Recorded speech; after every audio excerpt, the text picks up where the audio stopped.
அஸ்ஸலாமு அலைக்கும் வரஹ்மத்துல்லாஹி வரகாத்துஹு நண்பர்களே. கோயம்புத்தூர் சூலூர் பகுதியில் 9 வயது சிறுமி மேலே நடந்த அந்த பாலியல் தாக்குதல், அது தொடர்ந்து கொடூரமாக கொல்லப்பட்ட அந்த ஒரு விஷயம் இந்தியா முழுக்கவே மிகப்பெரிய அதிர்வலையை ஏற்படுத்தியிருக்கு அப்படின்னு தான் சொல்லணும். எந்த அளவுக்கு அவங்க துன்புறுத்தி இருக்கிறாங்க அப்படிங்கிற அந்த ஒரு விஷயத்தை நம்ம பார்க்கும்பொழுது, அந்த விஷயத்துல இருந்து அந்த சிந்தனையில இருந்து நம்ம விடுபடுறதுக்கே கொஞ்சம் நேரம் பிடிக்குது. ரொம்ப கொடூரமான முறையில அவங்க பாலியல் வன்புணர்வு செஞ்சு அது கொன்ன அந்த விதம் இருக்குது இல்லையா, அந்த வாய் உடைக்கப்பட்டு குரல் நிலை நெரிக்கப்பட்டு எலும்புகள்லாம் உடைக்கப்பட்டிருக்கு அப்படின்னு சொல்றாங்க.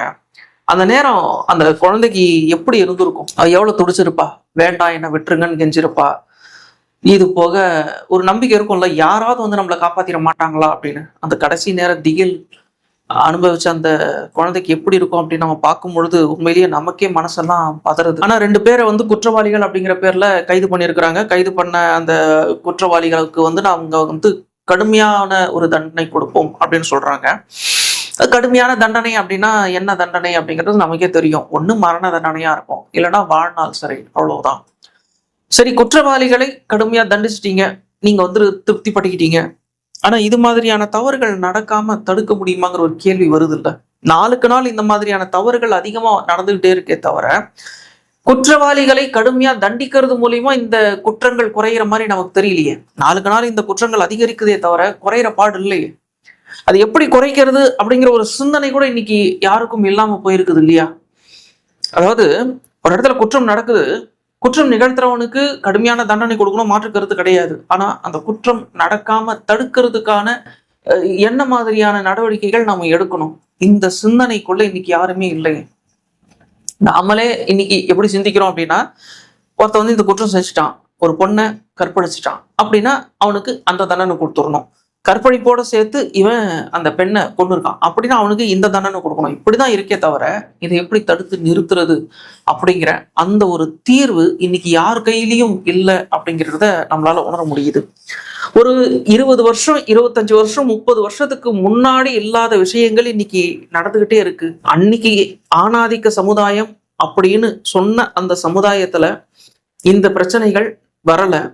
குழந்தைகள் குழந்தைகளா மட்டும்தான் பார்க்கப்பட்டாங்க.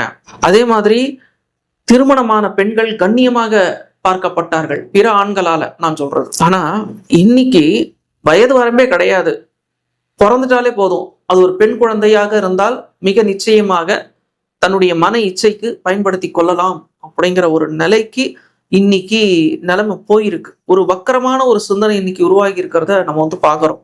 இதை நம்ம மறுக்கவே முடியாது. அப்ப இதுக்கான காரணம் என்ன அப்படின்னு நம்ம தேடி பார்க்கும் பொழுது, இப்ப ஒரு இடத்துல ஒரு பெண் பாலியல் வன்புணர்வுக்கு உள்ளாக்கப்படுறா. அது தனிப்பட்ட ஒரு ஆணாலேயோ அல்லது கும்பலாகவோ அத போலீஸ் விசாரணை பண்ணி அவங்க அறிக்கையை தாக்கல் பண்ணும் பொழுது அதுல அவங்க சொல்லக்கூடிய விஷயம் பொதுவா என்னவா இருக்குதுன்னா, அவங்க அப்ப போதையில இருந்தாங்க அப்படிங்கிறது தான். அது தண்ணி அடிச்சிருக்கலாம், கஞ்சாவா இருந்திருக்கலாம், அபினை யூஸ் பண்ணியிருக்கலாம், நமக்கு தெரியல.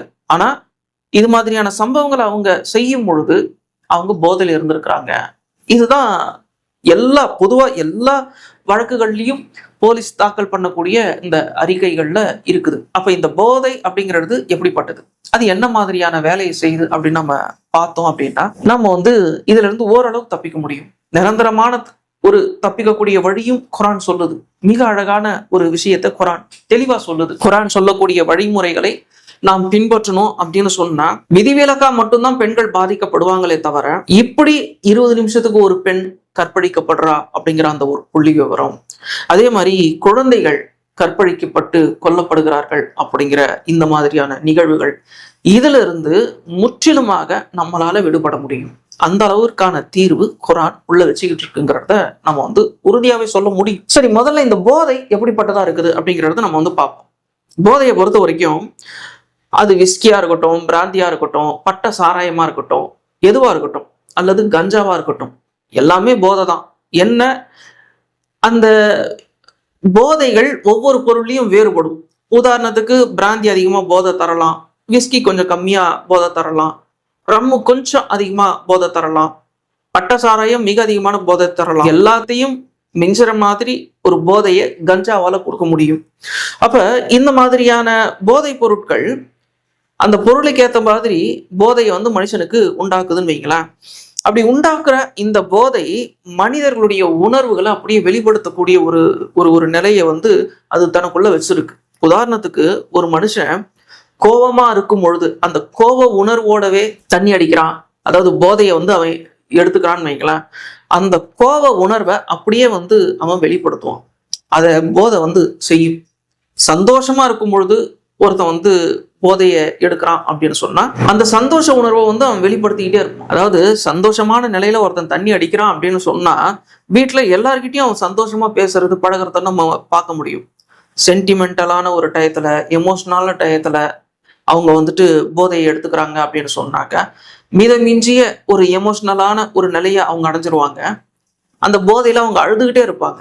அதையெல்லாம் கூட நம்ம பார்ப்போம். அதே மாதிரிதான் காம உணர்வோடு இருக்கக்கூடியவர்கள் போதை எடுத்தாங்க அப்படின்னா அந்த உணர்வை அது வெளிப்படுத்தும். இதுதான் போதையில இருக்கக்கூடிய மிகப்பெரிய பிரச்சனை. ஒவ்வொரு உணர்வுல இருக்கும் பொழுதும் அந்த போதையை ஒரு மனுஷன் எடுக்கும் பொழுது அந்த உணர்வை வெளிப்படுத்தக்கூடிய தன்மையை கொண்டதுதான் இந்த போதைகள், இந்த போதை மருந்துகள், இந்த ஆல்கஹால் எல்லாமே அந்த வேலையை ரொம்ப துல்லியமா செய்யும். அப்ப காம உணர்வோட ஒருத்தன் தண்ணி அடிச்சிட்டான் அப்படின்னு சொன்னா, கஞ்சாவை எடுத்துட்டான்னு சொன்னா அந்த உணர்வை அது வெளிப்படுத்திடும். அப்ப தனக்கான வடிகால்கள் எங்கேயாவது கிடைக்குமா அப்படின்னு அவங்க பார்க்கும் பொழுதுதான் அந்த குழந்தைகளை அவங்க டார்கெட் பண்ணுவாங்க. ஏன்னா அவங்க பலகீனமானவங்க அப்படிங்கிறதுனால குழந்தைகளை அவங்க அதிகமா டார்கெட் பண்ணுவாங்க. அதே மாதிரி ஆள் இல்லாத இடத்துல நடந்து வரக்கூடிய பெண்களை அதிகமா அவங்க டார்கெட் பண்ணுவாங்க போதை ஆசாமிகள்.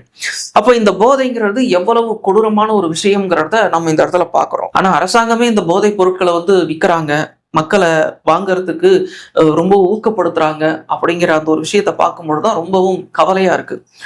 அதாவது எந்த அளவுக்கு அரசாங்கம் இந்த போதை பொருட்களை மக்கள் கிட்ட கொண்டு போய் சேர்க்கறதுல குறியா இருக்கிறாங்க அப்படின்னா, இப்போ டாஸ்மாக்ல நீங்க பார்ப்பீங்க, அந்த வியாபாரம் கொஞ்சம் கம்மியாகும் பொழுது, ஏன் வியாபாரம் கம்மியாச்சு, போன வருஷம் இந்த நேரம் இவ்வளவு லாபம் கொடுத்துருக்கும் போது ஏன் இத்தனை லட்சம் கம்மியாச்சு, ஏன் இத்தனை கோடி கம்மியாகுது அப்படின்னு மீட்டிங் நடத்தி அந்த டாஸ்மாக் அதிகாரிகள் ஊழியர்களை ரொம்பவும் கிடின்னு கிடிக்கிறாங்க அப்படிங்கிற அந்த ஒரு விஷயத்த நம்ம பாக்குறோம்.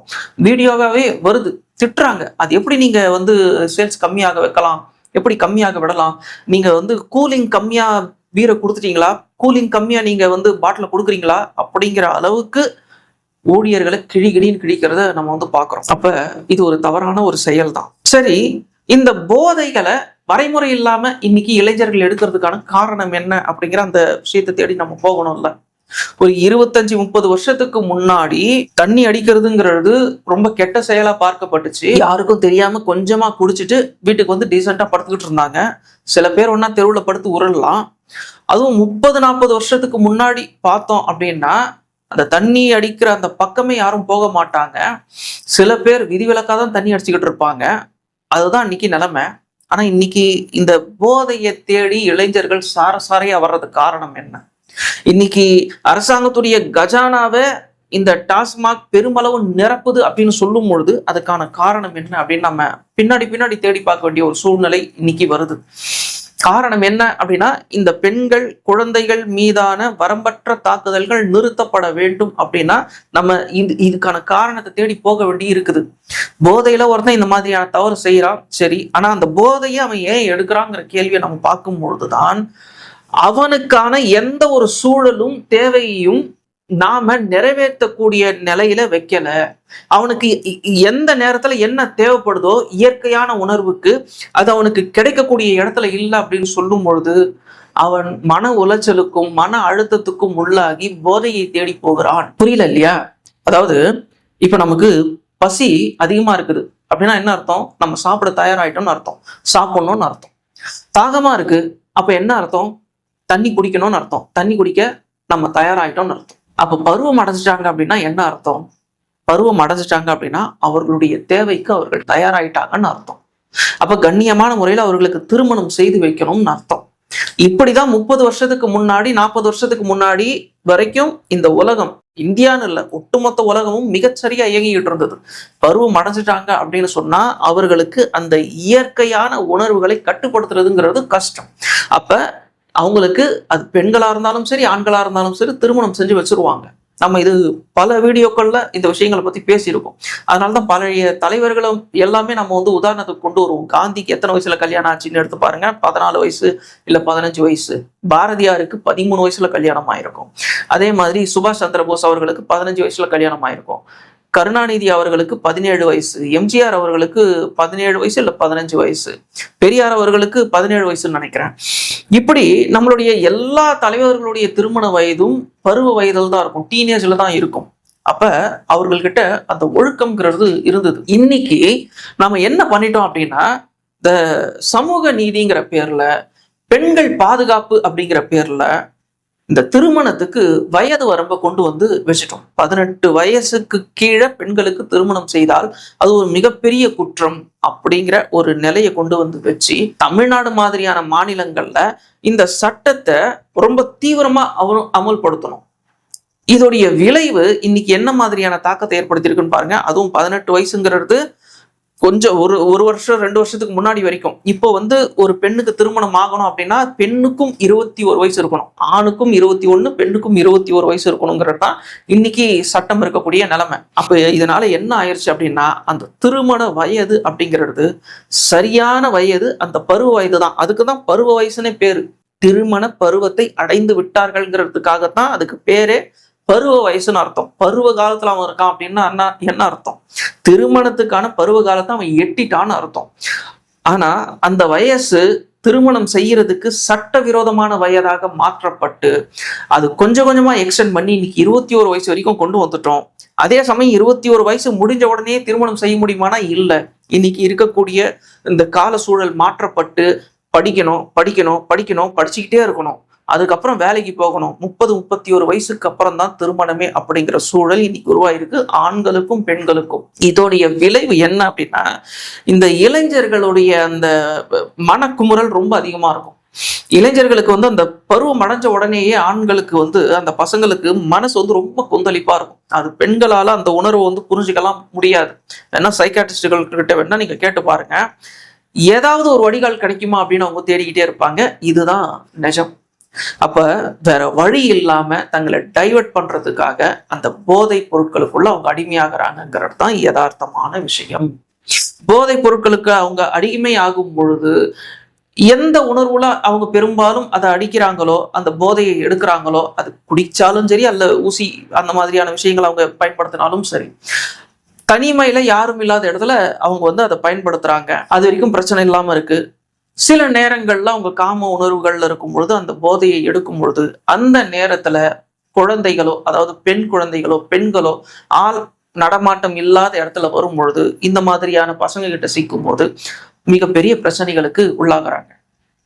இப்ப அப்படியே யோசிச்சு பாருங்க, அந்த பசங்களுக்கு சரியான நேரத்துல திருமணம் செஞ்சு வச்சிருந்தாங்க அப்படின்னா இந்த அசம்பாவிதம் நடந்திருக்குமாங்கிறது இருக்கட்டும், அவங்க போதைக்கு அடிமையா இருக்க மாட்டாங்க. ஏன்னா அவங்க குடும்பஸ்தனம் மாறிட்டாங்க, குடும்பத்துடைய பொறுப்புக்குள்ள அவங்க வந்துட்டாங்க. இது ஏன் குடும்பம், நான் தான் இந்த குடும்பத்துக்கு தலைவன், நான் இந்த குடும்பத்தை பொறுப்பா நடத்தணுங்கிற நிலைக்கு வரும் பொழுது இவங்க போதைக்கு அடிமையாக மாட்டாங்க. இது முதல்ல. அடுத்து இந்த கற்பழிப்புகளுக்கும் அவங்க வந்து இடம் கொடுக்க மாட்டாங்க. கொஞ்சம் யோசிச்சு பாருங்க. அதாவது பெண்களை தாண்டி குழந்தைகள் வரைக்கும் இன்னைக்கு வந்து இந்த ஜென்சி கிட்ஸ் வந்து டார்கெட் பண்றாங்க அப்படின்னு சொன்னா இது எந்த அளவுக்கு வந்து அவங்க இந்த திருமணத்துல இருந்து ரொம்ப நாள் அவங்களுக்கே தெரியுது இல்ல, இந்த பருவம் அடைஞ்ச உடனேயே அவங்களுக்கே தெரியுது நம்மளுக்கு இன்னும் 15 வருஷம் இருக்கு. ஏன்னா அந்த மென்டாலிட்டிக்குள்ளதான் அவங்க வர்றாங்க. அவங்க 13-14 வயசுக்குள்ள அவங்க வந்துட்டு பருவம் அடைகிறாங்கன்னு வைங்க அந்த பசங்க. ஆனா அவங்களுக்கே தெரியும் அது ஆகும், நம்மளுக்கு ஒரு 32-35 வயசுல தான் திருமணமே ஆகும் அப்படின்னும் பொழுது கொஞ்சம் யோசிச்சு பாருங்க. அந்த மன கொந்தளிப்புல இருந்து விடுபடுறதுக்காகத்தான் அவங்க பெரும்பாலும் போதையை பயன்படுத்துகிறார்கள். இதுதான் யதார்த்தம். இது ஆண்களால மிக சரியா புரிஞ்சு கொள்ள முடியும். நான் சொல்றது பெண்களுக்கு இது புரியுதா புரியலையான்னு நமக்கு தெரியல. ஏன்னா பெண்களுடைய அந்த உணர்வு மொத்தமா அது ஒரு டிஃப்ரெண்ட், ஆண்களுடைய அந்த காம உணர்வுங்கிறது மொத்தமா இது வந்து ஒரு தனி, இது ஒரு டிஃப்ரெண்ட். அப்ப நீங்க வந்து ஒரு சைக்காட்ரிஸ்ட் கிட்ட நீங்க கேட்டீங்க அப்படின்னு சொன்னா இது சம்மந்தமா அவங்க சொல்லுவாங்க, ஆண்களால இந்த உணர்வுகளை அடக்குறதுங்கிறது ரொம்ப கஷ்டமான நிலையில இவங்க போதைக்கு உள்ளாகிறாங்கிறது தான் நம்ம யதார்த்தத்துல பார்க்கக்கூடிய ஒரு விஷயமா இருக்கு. அப்ப அப்படி இருக்கும் பொழுது இந்த பெண் குழந்தைகளை கூட, அதாவது பருவம் அடையாத குழந்தைகளை கூட இவங்க விட்டு வைக்க மாட்டாங்க. அதாவது அதிர்ச்சியான ஒரு விஷயம் என்னன்னா, பிறந்த 4 நாள் ஆன குழந்தை சில வருஷத்துக்கு முன்னாடி, இங்கதான் வியாசர்பாடின்னு நினைக்கிறேன், பிறந்த 4 நாள் ஆன குழந்தைய கூட விட்டு வைக்கல. 4 மாச குழந்தையையும் விட்டு வைக்கல, 8 மாச குழந்தையும் விட்டு வைக்கல, 2.5 வருஷ குழந்தையும் விட்டு வைக்கல. என்னதான் பிரச்சனை அப்படின்னா, இவர்களுக்கு எது தேவையோ இயற்கையா அதை நோக்கி நம்ம செல்ல விடாம செயற்கையான கல்வியின் பக்கம் நம்ம திரும்பிட்டோம். நீ படி படி படின்னு சொல்லும் பொழுது கூடவே பெத்தவங்க என்ன நினைச்சுக்கிறாங்கன்னா, குறிப்பா தாய்மார்கள் தன்னுடைய பசங்களை பத்தி என்ன நினைச்சுக்கிறாங்கன்னா, என் பையனுக்கு ஒண்ணுமே தெரியாதுன்னு நினைச்சுக்கிறாங்க. உண்மையிலேயே அவனுக்கு ஒண்ணுமே தெரியாதா? மனசாட்சிங்கிறது இருக்குது இல்ல. இப்ப இந்த மாதிரியான சம்பவங்கள்லாம் நடக்குது இல்ல. அந்த பசங்களுடைய வீட்டுல போயிட்டு அவங்க அம்மா கிட்ட நீங்க கேட்டீங்க அப்படின்னாலும், அவங்க பாட்டி பாருங்க கிட்ட கேட்டீங்கன்னாலும் அவங்களதான் சொல்லுவாங்க, என் பேரனுக்கு ஒண்ணுமே தெரியாதுப்பா, என் பையனுக்கு ஒண்ணுமே தெரியாதுப்பா. அவங்கள அப்படிதான் நினைச்சுக்கிட்டு இருந்தாங்க. ஆனா நிலைமை இப்ப எங்க போயிருக்கு? ஆனா இங்க வந்து ஒரு கேள்வி வரலாம். இல்ல, நீங்க சொல்றீங்க இந்த டீனேஜ்ல கல்யாணம் பண்றதுதான் அவங்க போதையில இருந்தும் தப்பிச்சிட முடியும், கற்பழிப்புகள் நடக்காம பெண்களையும் பாதுகாத்துற முடியும் நீங்க சொல்றீங்க. ஆனா இன்னைக்கு இருக்கிற அந்த கால சூழ்நிலை வேற தானே. அதாவது எந்த அளவுக்கு வேறையா இருக்குது அப்படின்னு நம்ம பார்த்தோம் அப்படின்னா, இன்னைக்கு வந்துட்டு நல்லா படிக்க வேண்டிய ஒரு சூழ்நிலை உருவாக்கி வச்சிருக்கிறாங்க.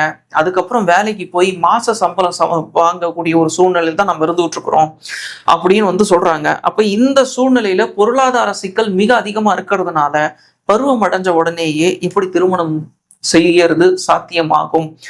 வரக்கூடிய அந்த மருமகளுக்கும் சேர்த்து இங்க வந்து பொருளாதாரத்துக்கு வந்து ரொம்ப சிக்கலால சூழ்நிலை உருவாகிரும் அப்படின்னு சொல்றாங்க. நிஜம்தான், மாற்று கருத்தே கிடையாது. அதாவது இந்த அந்த காலகட்டத்துல நிலைமை எப்படி இருந்தது? ஒண்ணும் இல்ல, அந்த காலம்னா என்ன, ஒரு 30 வருஷத்துக்கு முன்னாடி கூட நிலைமை எப்படி இருந்தது அப்படின்னா, ஒரு 30 வருஷத்துக்கு முன்னாடி எப்படி இருந்தது நிலைமை அப்படின்னு சொன்னா, வயல்வெளிகள் இருந்தது. அங்க வந்து அதிகமா வேலைக்கு போவாங்க. ஆடு மாடு மேய்க்கிற வேலை இருக்கும், தச்சு வேலை இருக்கும், ஆச்சாரி வேலைகள் இருக்கும், இந்த கொளுத்து வேலைகள் இருக்கும். அந்த வேலைகளுக்கெல்லாம் போகும்பொழுது சீக்கிரமா திருமணம் பண்ணி வச்சுட்டாங்க அப்படின்னா கணவன் மனைவி இணைந்தே வந்து வேலைக்கு சேர்ந்து போயிடுவாங்க. அப்போ நிலைமை வந்து பெருசா ஒன்னும் அன்னைக்கு வந்து பொருளாதார சிக்கல் வந்து கிடையாது. ஆனா இன்னைக்கு வந்து நிலைமை மாறி இருக்கு, ஒன்னும் மறுக்கிறதுக்கெல்லாம் இல்லை. ஆனா அரசாங்கம் நினைச்சது அப்படின்னா இத வேறு விதம் மூலியமாக நிறைவேற்றி வைக்க முடியும். எப்படி அப்படின்னா, அது வேற ஒன்றும் இல்லை, தரமான ரேஷன் பொருட்களை அரசாங்கம் எல்லாருக்காகவும் கொடுக்கணும். அதே மாதிரி தரமான மருத்துவத்தை, எல்லா விதமான மருத்துவத்தையும் அரசாங்கம் மக்களுக்கு இலவசமா கொடுக்கணும். சுகாதாரமான குடிநீரை இலவசமாக அரசாங்கம் தரணும். தரமான கல்வியை அனைத்து மக்களுக்கும் இலவசமாக அரசாங்கம் கொடுக்கணும். பொதுவான இந்த 4 அடிப்படை தேவைகளை அரசாங்கம் மக்களுக்கு பூர்த்தி செஞ்சிருச்சு அப்படின்னு சொன்னா, கூடவே அந்த திருமணத்துக்கான வயது வரம்பு வச்சிருக்கிறாங்கல்ல, அதையும் அரசாங்கம் எடுத்துருச்சு அப்படின்னு சொன்னா, இந்த பொருளாதார சிக்கல்ல இருந்து பெரும்பாலும் நம்ம வந்து மீண்டுட முடியும். இதன் காரணமா நம்மளுடைய பிள்ளைகளுக்கு நம்ம பருவ வயதிலேயே திருமணம் செஞ்சு வச்சோம் அப்படின்னு சொன்னா அவர்கள் போதை பழக்கத்துக்கு ஆளாக மாட்டார்கள். கூடவே கற்பழிப்புங்கிற பிரச்சனையும் பெண்களுக்கு வராதுங்கிறது தான் நிஜம்.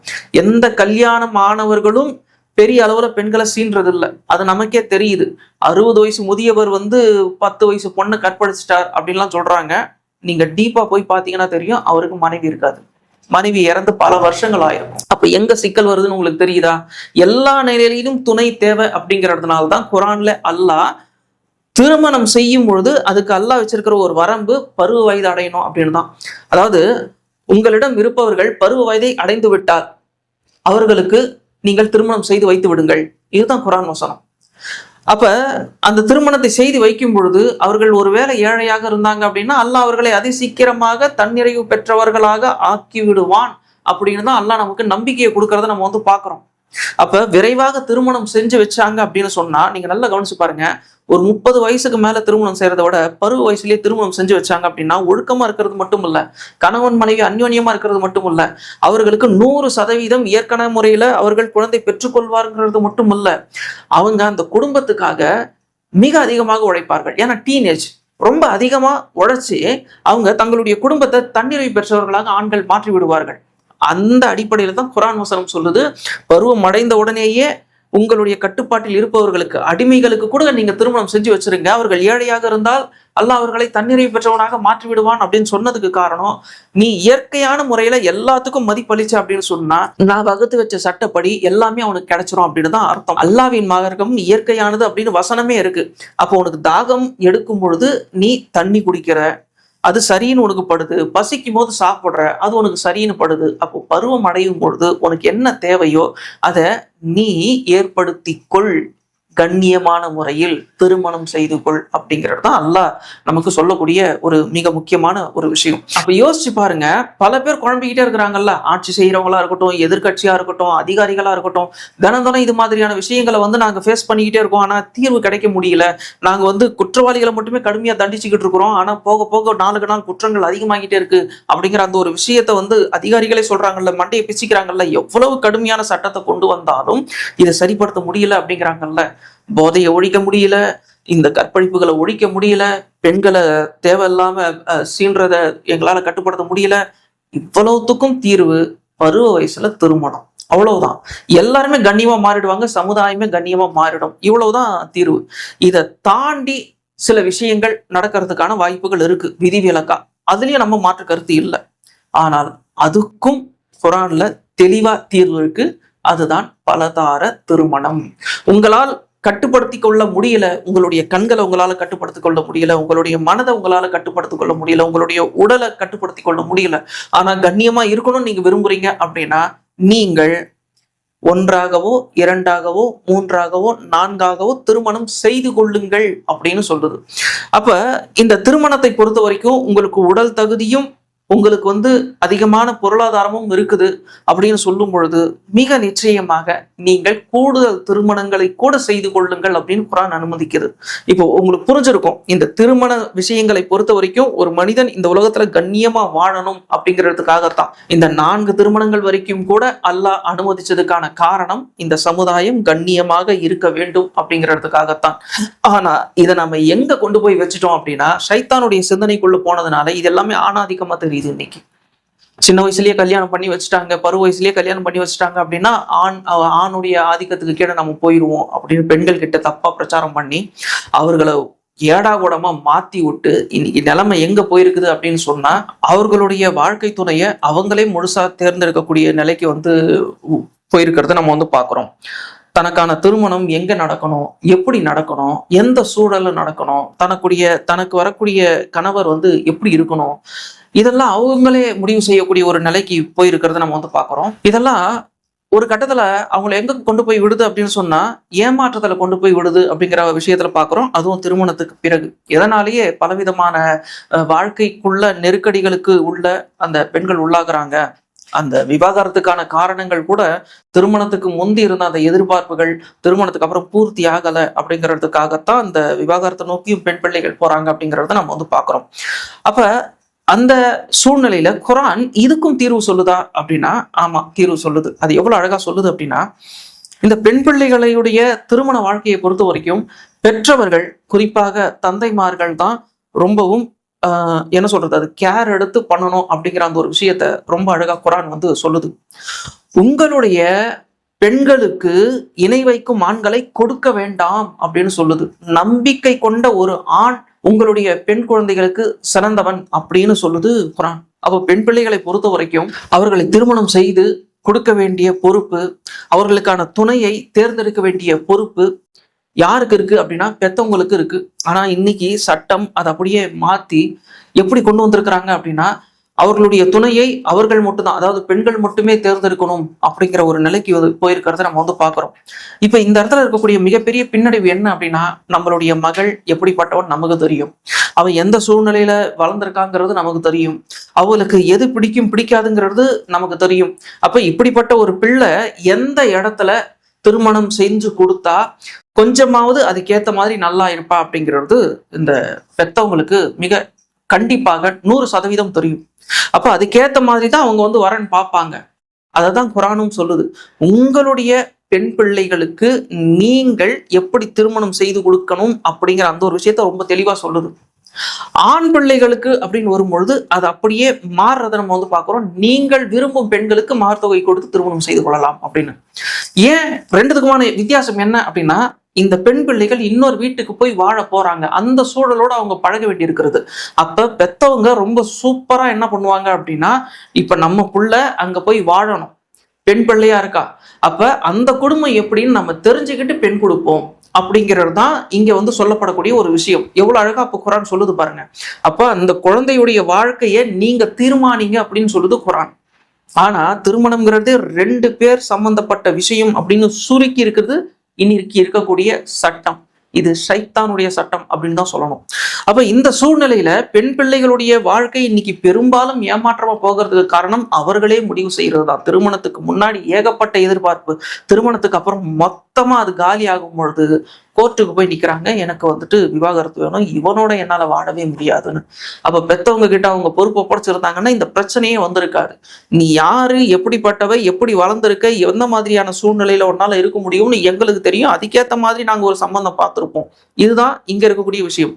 இப்ப ஆண் பிள்ளைகள் என்ன அப்படின்னா, இவன் அங்க போக மாட்டான், அங்க இருக்கக்கூடிய பெண் மட்டுமே இங்க வந்தா போதும். அவன் வந்து பெண்கள் கிட்ட இருந்து பொருளாதாரத்தை எதிர்பார்க்க மாட்டான். சொல்லலாம் வரதட்சணை வாங்குறாங்களே அப்படின்னு நம்ம பல வீடியோக்கள்ல சொல்லியிருக்கோம். வரதட்சணை வாங்குறது அவன் கிடையாது, அவனுடைய பேரை சொல்லி அம்மா தான் வாங்கிட்டு இருக்காங்க. உண்மையிலேயே வரதட்சணைக்கு காரணம் பெண்கள் தான், பெண் ஆதிக்கம் தான். இது ஆணாதிக்கம் இல்லைன்னு நம்ம பலமுறை சொல்லிட்டோம். அந்த பையனுடைய அம்மா தான் வரதட்சணை வாங்குவாங்களே தவிர, உங்க பொண்ணை நான் கல்யாணம் பண்ணிக்கணும்னா இத்தனை சவரன்ல நீங்க தாலி கொடுக்கணும், இத்தனை சவரன்ல நீங்க வலையில மாட்டணும்னு இவன் சொல்லவே மாட்டான். ஆகையினால அந்த பெண் இங்க வந்தா மட்டுமே போதும். இந்த குடும்பத்தை அரவணைத்து செல்லக்கூடிய விதத்தில் இந்த ஆண் செயல்பட்டு கொண்டிருப்பான். இந்த ஆணுக்கு உறுதுணையாக இந்த பெண் இருந்தா மட்டுமே போதும். அதனாலதான் இந்த குரான் வசனம் அவ்வளவு தெளிவா சொல்லுது, உங்கள் மகள்களை நீங்கள் மனம் முடித்து கொடுக்க வேண்டும்னு வர்ற அந்த குரான் வசனம் ஆண்களுக்கு நீங்கள் விரும்பின பெண்களை மார்த்தொகை கொடுத்து திருமணம் செய்து கொள்ளுங்கள் வருது. அப்ப ஆணுக்கும் பெண்ணுக்குமான மிகப்பெரிய வித்தியாசத்தை ரொம்ப அழகா குரான் சொல்லும் பொழுது நம்ம மொத்தமா குழம்பி போய் நிக்கிறோம் இன்னைக்கு சமத்துவங்கிற பேர்ல. அதனால வரக்கூடிய விளைவுகள் தான், விபரீதங்கள் தான் இவ்வளவுங்கிறத நம்ம இந்த இடத்துலயாவது புரிஞ்சுக்கொள்ளணும். இதுல இன்னொரு விஷயம் என்ன அப்படின்னா, அப்போ சரியான நேரத்துல அவர்களுக்கு திருமணம் நடக்குது அப்படின்னு சொல்லும் பொழுது நம்ம ஏற்கனவே சொன்ன மாதிரி அந்த போதை பழக்கத்துல இருந்தும் கூடவே அந்த பாலியல் இச்சையில பெண்களை பார்க்குற நிலையில இருந்தும் அவங்க விடுபட்டுடுவாங்க அப்படின்னு நம்ம சொல்றோம். ரெண்டாவது என்ன அப்படின்னா, இன்னொரு விஷயத்தையும் இப்போ சமுதாயம் பண்ணி வச்சிருக்கு. என்ன அப்படின்னா, அந்த அந்த சிந்தனை தடுமாற்றத்தை வந்து இளைஞர்களுக்கு உண்டு பண்ணியிருக்கிறாங்க. முந்தி இருக்கக்கூடிய ஆண்கள், குறிப்பா 90s கிட்ஸ் வரைக்கும் நம்ம வந்து உறுதியா சொல்ல முடியும் ஒரு விஷயத்த. என்ன அப்படின்னா, ஒரு ஒரு ஒரு திருமணம் ஆகாத கன்னி பெண்களை பார்த்தாங்க அப்படின்னு சொன்னாக்க அந்த பார்க்குற பார்வை ஆண்கள் கிட்ட வேற மாதிரி இருக்கும். ஆனா திருமணமான பெண் அப்படின்னு சொல்லும் பொழுது அந்த பக்கம் திரும்ப கூட மாட்டாங்க. பெரும்பாலான ஆண்கள் மனசால நினைக்க கூட மாட்டாங்க. ஏன்னா அவ இன்னொருத்தருடைய மனைவின்னு சொல்லும் போது அவளை நினைப்பது கூட இழிவான செயல் அப்படிங்கிறது தான் ஆண்களுடைய மனசு. அப்ப அந்த பக்கம் திரும்பவே மாட்டாங்க. 90s கிட்ஸ் வரைக்கும் தான் இதை இப்போ நம்ம பார்க்க முடியுது. இந்த ஜென்சி அப்படியே மொத்தமா மாறி இருக்கு. என்ன அப்படின்னா, ஏற்கனவே திருமணமான பெண்களை அந்த ஆண்டிங்கிற அந்த ஒரு ஒரு மரியாதைக்குரிய ஒரு அடைமொழியை கூட இப்போ ஒரு வக்கரமா மாத்திருக்கிறாங்க. ஆண்டி அப்படிங்கிற அந்த ஒரு விஷயத்தை, ஏற்கனவே திருமணமான பெண்ணை அவங்க ஆண்டி அப்படின்னு கூப்பிடுற அந்த விதமா இருக்கட்டும், அந்த பெண்களை கூட இன்னைக்கு வந்து ஜென்சி கிட்ஸ் வந்து எப்படி பாக்குறாங்க அப்படின்னா மன இச்சையோட பாக்குறாங்க அப்படிங்கிற ஒரு ஒரு விஷயத்த நம்ம வந்து பாக்குறோம். இன்னைக்கு என்ன காரணம் அப்படின்னா, இன்னைக்கு இருக்கக்கூடிய சமூக வலைதளங்கள்ல திருமணம் ஆகாத பெண்களை விட்டுருங்க, ஆன பெண்கள் கூட அவங்க ஆபாசமான உடை அணியறது, அவங்க சொல்லிக்கலாம் நான் வந்து ஸ்லீவ்லெஸ் போட்டிருக்கேன், இது வந்து நாகரிகம் அப்படின்னு அவங்க அப்படி சொல்லிக்கலாம். ஆனா ஒரு டீனேஜ் பையனை அவனுடைய கண்ணோட்டத்துல இருந்து பார்க்கும்போது அது வேற மாதிரி இருக்கும். அவங்களுடைய அந்த ஸ்லீவ்லெஸ், லோ ஹிப்பு இப்படியெல்லாம் போட்டு அவங்க வந்து அந்த அந்த இன்ஸ்டாகிராம்லயும் ஃபேஸ்புக்லயும் அவங்க வந்து போடக்கூடிய அந்த போட்டோஸ், இது போக டான்ஸ் ஆடி போடக்கூடிய ரீல்ஸ், திருமணம் ஆன பெண்களே இதை செய்யும் பொழுது இந்த இளைஞர்களுடைய சிந்தனையில மிகப்பெரிய தடுமாற்றம் ஏற்படுகிறது. இது போக பழைய நடிகைகள் இன்னைக்கு 50 வயசை தாண்டின, 55 வயசை தாண்டின, 60 வயசை தாண்டின நடிகைகள் கூட அவங்களுடைய அந்த கவர்ச்சிகரமான உடைகளை போட்டுக்கிட்டு விழாக்களை கலந்து கொள்றது, அவங்களே தனியா போட்டோ எடுத்து போடுறது, அந்த அந்த உடலையே வந்து அவங்க வந்து ஒரு ஒரு வியாபாரமா மாத்தி அந்த சமூக வலைதளங்கள்ல அவங்க வச்சிருக்கிறாங்க பாருங்க. அந்த சுருக்கங்கள் கூட தெரியக்கூடாது அப்படின்னு அந்த தோள்களை இழுத்து பிடிச்சி தச்சிட்டு அந்த ஆபரேஷன் பண்ண தடமே கூட தெரியாம வந்து நிக்கிறாங்க.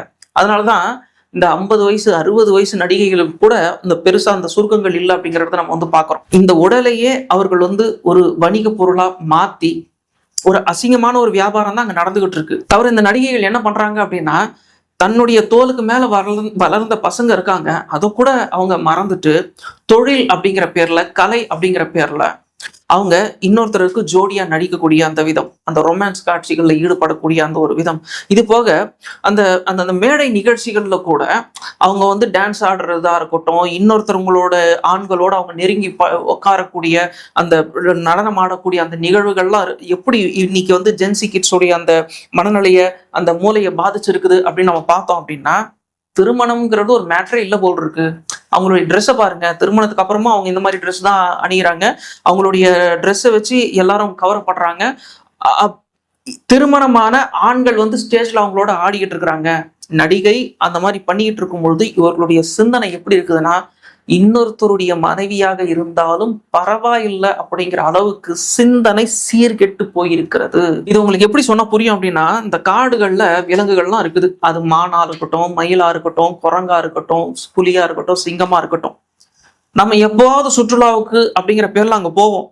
வனத்துறை அங்கங்க போர்டு வச்சிருப்பாங்க, உணவுகளை கொடுக்க கூடாது அப்படின்னு. நாம எப்போவாது தானே போறோம் அப்படின்னு அங்க இருக்கக்கூடிய மான்களுக்கு கையில இருக்கிற சமோசாவா இருக்கட்டும், போண்டாவா இருக்கட்டும், ரொட்டி துண்டா இருக்கட்டும், சிப்ஸா இருக்கட்டும், அது மானோ மயிலோ இல்ல குரங்கோ கொடுத்துருவோம். அணில்கள்லாம் அதை சாப்பிடும். அதை சாப்பிட்டு சாப்பிட்டு சாப்பிட்டு என்ன ஆகுது அப்படின்னா காட்டுக்குள்ள போகாது. இங்க ருசியான உணவு கிடைக்குது. இப்ப காட்டுக்குள்ள போகாது அப்படின்னு சொல்லும் பொழுது அங்க என்ன நடக்குது தெரியுமா? மிகப்பெரிய பேரழிவே நடக்குது. என்ன பேரழிவு நடக்குது அப்படின்னு சொன்னா, அந்த காடுகளுக்குள்ள போய் இந்த விலங்குகள் எல்லாம் உணவை தேடணும், சாப்பிடணும். அதுக்கப்புறம் அது கழிவுகளை வெளியெழுத்தும் பொழுது அந்த விதைகள் கழிவுகள் மூலியமா வெளியே வந்து அந்த காட்டை மறுசுழற்சிக்கு உள்ளாக்கும். அப்ப இதுல ஒரு மிகப்பெரிய இடைவெளியை நம்ம வந்து ஏற்படுத்துறோம். இதுங்க உள்ள போகாம வெளியவே நம்ம கிட்டயே சாப்பிட்டுக்கிட்டு இருக்கும் பொழுது காடுகள் அழிவுக்குள்ளாகுது, அங்க மறுசுழற்சி இல்லை.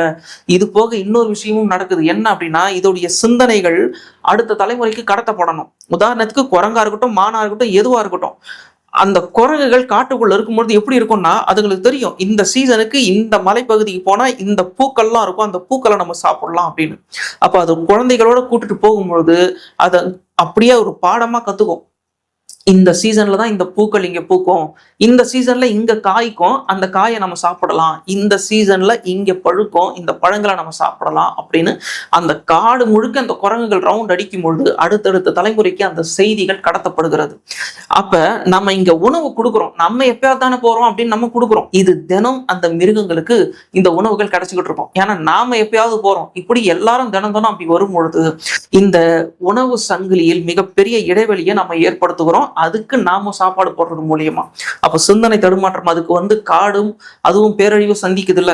அதே மாதிரிதான் அந்த திருமணமான பெண்களும் கூட பிற ஆண்களோடு நண்பர்கள்ங்கிற பேர்ல ஆடை குறைவா அணிந்து கொண்டு நடனம் ஆடும் பொழுது இந்த ஜென்சி கிட்ஸ் இதை மட்டுமே பார்த்து இப்போ வளர்ந்துருக்கிறதுனால என்ன ஆயிருக்குது அப்படின்னா, திருமணமான பெண்களா இருந்தா கூட பரவாயில்ல அப்படிங்கிற மாதிரி அவங்களுடைய சிந்தனையில் மிகப்பெரிய தடுமாற்றம் ஏற்பட்டு இருக்கிறது. இதை சரிப்படுத்த முடியுமா? 100% முடியும். எப்படி முடியும்? பருவ வயசு திருமணம் எல்லாமே அங்க வந்து தான் நிக்குது. அது இயற்கை, அவ்வளவுதான். அல்லாவின் மார்க்கம் இயற்கையானது அப்படின்னு சொல்லும் பொழுது மிக நிச்சயமாக இந்த இயற்கையான மார்க்கத்துக்குள் வாழ்வியலுக்குள் நம்ம பிரவேசம் பண்ணும் பொழுது நம்மளுடைய குழந்தைகளை நாம் கண்ணியமான வாழ்க்கையை நம்ம அவங்களுக்கு கொடுக்க முடியும். அரசாங்கம் இதுக்கு ஒத்துழைப்பு தரணும். அரசாங்கம் எப்படியெல்லாம் ஒத்துழைப்பு தரணும் நம்ம ஏற்கனவே சொன்னோம்ல. அந்த தரமான எல்லா விதமான ரேஷனும் நமக்கு கிடைக்கணும், முழுமையான கல்வி தரமான முறையில நமக்கு கிடைக்கணும், தரமான மருத்துவம் எல்லா விதமான மருத்துவமும் நமக்கு கிடைக்கணும், சுத்தமான குடிநீர், 4 பிரதான விஷயங்கள் நமக்கு முழுமையா கிடைச்சிருச்சு அப்படின்னு சொன்னாலே பொருளாதாரம் பெருசா நமக்கு பாதிப்பு உண்டாக்காது. அதனால ரொம்ப சீக்கிரமா நம்மளுடைய பிள்ளைகளுக்கு திருமணம் செஞ்சுட்டோம் அப்படின்னு சொன்னாக்க இது மாதிரியான அசம்பாவிதங்கள்ல இருந்து அபாயகரமான கட்டத்துல இருந்து நம்ம சுலபமா மீளலாம். இதுதான் தீர்வு, இது மட்டும்தான் தீர்வு. திரும்பவும் சொல்றேன், இதுதான் தீர்வு, இது மட்டும்தான் தீர்வு. இறைவன் நமக்கு காட்டி கொடுத்த வழி இதுதான். அதை விட்டுட்டு தப்பு நடக்கும் பொழுது தவறு செஞ்சவர்களை கடுமையாக தண்டிப்போம் அப்படின்னா குற்றவாளிகளைத்தான் தண்டிக்கிறீர்கள். குற்றவாளிகளாக மாறப்படுபவர்களை எப்படி நீங்கள் தடுப்பீர்கள்? குற்றமே நடக்காம இருக்கணும்னா என்ன மாதிரியான நடவடிக்கை எடுக்கணும்? இதுக்கு நாம இப்ப சொன்னோம்ல, குரான்ல இருந்து நம்ம எடுத்து காமிச்சிருக்கிறோம், இயற்கையான வாழ்வியல இருந்து எடுத்து காமிச்சிருக்கிறோம்ல. இது இல்லாத வேற ஒரு தீர்வை யாராவது கொண்டு வந்து வைக்க முடியுமா அப்படின்னா 100% முடியாதுங்கிறது தான் இந்த இடத்துல நாம பார்க்கக்கூடிய செய்தி. ஆக இந்த பருவ வயதிலேயே திருமணம் அப்படிங்கிறது கிட்டத்தட்ட 70% இந்த பெண்கள் பாதுகாப்பான நிலையை அடைந்து விடுவார்கள். இது போக அப்பவும் அவர்களுடைய கண்களும் மனமும் உடலும் கட்டுக்கடங்கல சில ஆண்களுக்கு அப்படின்னு சொல்லும் பொழுது பலதார மனமும் இங்க அனுமதிக்கப்படுகிறது. அப்ப பலதார மனத்தை புரிந்து கொண்டார்கள் அப்படின்னா 100% பெண்கள் பாதுகாப்பாக இருப்பார்கள். எந்த விதமான டவுட்டும் இல்லை. அதை மீறி நடக்குது அப்படின்னா நிச்சயமாக சொல்ல முடியும் அது விதிவிலக்கு மட்டும்தான். அப்ப அவங்களை எப்படி ஒன்னாலும் நாம என்ன பண்ணலாம், தண்டிக்கலாம். நடு ரோட்ல தலையை போட்டு வெட்டலாம், சுட்டு கொல்லலாம், தூக்குல தொங்க விடலாம், நடு ரோட்லயே இதெல்லாம் செய்யலாம். அப்ப இதை செய்யும் பொழுது அடுத்த பல வருஷத்துக்கு அந்த பயம் நிற்கும். இதுதான் ஒரு நிரந்தரமான தீர்வா இருக்க முடியுமே தவிர, சரியான தீர்வா இருக்க முடியுமே தவிர, இதை தவிர்த்து நாம என்ன மாதிரியான வழிமுறைகளை கொண்டு வந்தாலும் 100% பெண்களை பாதுகாக்கிறதுங்கிறது மிக கஷ்டம்ங்கிறது தான் நம்ம இந்த இடத்துல சொல்லக்கூடிய செய்தி. குரானை பொறுத்த வரைக்கும் திருமணத்துக்கான வரம்பை பருவ வயதிலிருந்தே தொடங்குகிறது. அதுக்கு முன்னாடி திருமணம் செய்யக்கூடாது. இறைத்தூதர் நபி ஸல்லல்லாஹு அலைஹி வஸல்லம் அவர்களை நீங்க பாத்தீங்கன்னா கூட 6 வயது பெண்ணை அவர் திருமணம் செய்தார் அப்படின்னு நம்ம சொல்றோம் இல்லையா, ஆயிஷா ரலியல்லாஹு அன்ஹா. அதுக்கு பிறகு அது தடை உத்தரவு பிறப்பிக்கப்பட்டுடுச்சு. இன்னைக்கு நீங்க அரேபியால பருவம் அடையாத பெண்களை திருமணம் செய்ய முடியாதுங்கிறது தான் யதார்த்த உண்மை. முஸ்லிம் நாடுகள்லயும் இதுதான் சட்டம். ஆனால் பருவம் அடைஞ்சிருச்சு அப்படின்னு சொன்னாலே திருமணத்துக்கு தயாராயிட்டாங்கன்னு தான் அர்த்தம். அதை விட்டுட்டு என் புள்ள படிக்கணும் படிக்கணும் படிக்கணும்னு போகும்பொழுது அரசாங்கமும் அந்த தடை சட்டத்தை வச்சுக்கிட்டு இருக்கும் பொழுது மிக நிச்சயமாக பெண்களை பாதுகாக்கிறது, பெண் குழந்தைகளை பாதுகாக்கிறதுங்கிறது சிரமமான ஒரு விஷயம்தான். ஆகையினால அரசாங்கமும் பொதுமக்களும் விழித்து கொள்ளக்கூடிய நேரம் இதுவாக இருக்கட்டும் அப்படிங்கிற பிரார்த்தனையோட நம்ம இந்த பதிவை நிறைவு செய்கிறோம். இந்த பதிவு உங்களுக்கு பிடிச்சிருந்தது அப்படின்னா உங்களுடைய நண்பர்களுக்கும் பகிர்ந்து விடுங்க. நாம அடுத்த பதிவுல சந்திப்போம். நன்றி நேயர்களே.